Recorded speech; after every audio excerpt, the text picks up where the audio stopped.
അല്ല ബിന്ദു, ഇന്നെന്താണ് എന്നത് വല്ലാത്തൊരു സ്നേഹം. ഓ, അത് വേറൊന്നല്ല ചേട്ടാ. ഞാൻ ഇന്നേ ഓഫീസിൽ ചിന്തിച്ചപ്പോഴേ എനിക്ക് വല്ലാത്തൊരു കുറ്റബോധം എന്റെ മനസ്സിൽ കിടന്ന പലതാണ്. ഞാൻ ചേട്ടനോട് കാണിക്കണൊന്നും ശരിയല്ല. ഒരു ആക്സിഡന്റ് പറ്റി കിടക്കുമ്പോ ശരിക്കും ഭാര്യ സ്നേഹിക്കല്ലേ വേണ്ടത്, അല്ലാതെ ഞാൻ ചേട്ടനോട് കാണിച്ചൊന്നും ശരിയല്ല.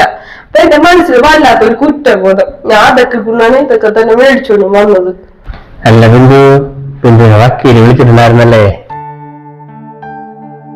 അല്ല, അത് പിന്നെ പതിവില്ലാത്ത സ്നേഹം കാണിക്കണം കണ്ടപ്പോഴേ എനിക്ക് തോന്നി.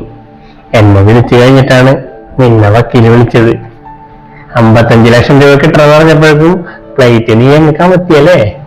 നീ ആള് കൊള്ളാല. നേടാ സേവില്ലാതൊന്നും പറയല്ലേട്ടാ. ഇങ്ങനെ ചങ്കിക്കോളെ വാർത്താനൊന്നും പറയല്ലേ. ഞാൻ പൈസ കണ്ടിട്ടൊന്നുമല്ല, ചേട്ടനോടുള്ള സ്നേഹം കൊണ്ട് ഇതൊക്കെ മേടിച്ചോണ്ട് വന്നത്. നിനക്ക് എന്നോട് ആത്മാർത്ഥമായിട്ടുള്ള സ്നേഹം ഉണ്ടെന്ന് ഈ 2 വർഷം കൊണ്ട് ഞാൻ മനസ്സിലാക്കിയവനല്ലേ. അത് നീ പ്രത്യേകം പറയേണ്ട കാര്യമൊന്നുമില്ല. 2 വർഷം കൊണ്ട് എനിക്ക് മനസ്സിലായി ഞാൻ നിനക്ക് ആരാണെന്നുള്ളത്. എനിക്ക് ഈ ആക്സിഡന്റ് പറ്റിയതിനു ശേഷമേ നീ എന്നെ ഒരു ഭർത്താവിനെ പോലെയല്ല കണ്ടിരുന്നത്. നിന്റെ ഒരു വേലക്കാരൻ അതായിരുന്നു ഞാൻ. നീ എന്നെ കൊണ്ട് ഈ വീട്ടിൽ എന്തൊക്കെ കാര്യങ്ങൾ ചെയ്യിക്കുന്നു ഈ വയ്യാത്ത കാര്യം വെച്ചിട്ട്. നിന്റെ അടി വസ്ത്രം വരെ നീ എന്നെ കൊണ്ട് കഴിച്ചിട്ടില്ലേ? ഇതിന് ഇവിടെ ആഹാരം കഴിക്കാതിരിക്കണ സമയത്ത് നീ എന്തൊക്കെയാണ് പറയണത്? നിന്റെ തേപ്പും തെറിയും ത്രാക്കും കേട്ടിട്ടാണ് ഞാനേ ഇവിടെ ആഹാരം കഴിച്ചിരുന്നത്. അതെന്റെ ഗതികേടാണ്.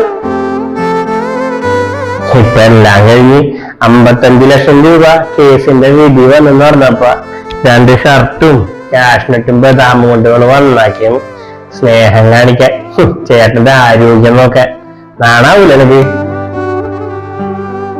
നീ എന്നോട് ചെയ്തതൊന്നേ ഞാൻ മറന്നിട്ടില്ല. നിന്റെ കയ്യിലെ പൈസ ചെലവാകുമെന്നും പറഞ്ഞുകൊണ്ട് നീ എന്റെ കാലിന്റെ ചികിത്സ വരെ വേണ്ടാന്ന് പറഞ്ഞവളാണ് നീ. എന്നെ കൊണ്ടൊരു ഗുണം ഉണ്ടാവൂലെന്ന്. എന്നിട്ടിപ്പ പൈസ വരുമെന്ന് പറഞ്ഞപ്പോഴേക്കും വന്നാക്കിയ നമ്മള് സ്നേഹം കാണിച്ച്. നീ ആ പൈസയിൽ കണ്ണ് വെക്കണ്ട. ആ പൈസ നിനക്ക് കിട്ടാൻ പോയില്ല. അതെന്റെ അക്കൗണ്ടിൽ തന്നെ കിടക്കും. പൈസ ഇല്ലാത്തവനെ പുല്ല് വിലയാണെന്നുള്ളതേ ഞാൻ പഠിച്ച കാര്യമാണ്. അതുകൊണ്ട് അതിന് മോള് കണ്ണ് വെക്കണ്ട. ഇനി നീ എന്നോട് സ്നേഹവും കാരുണ്യൊന്നും കാണിക്കണ്ട.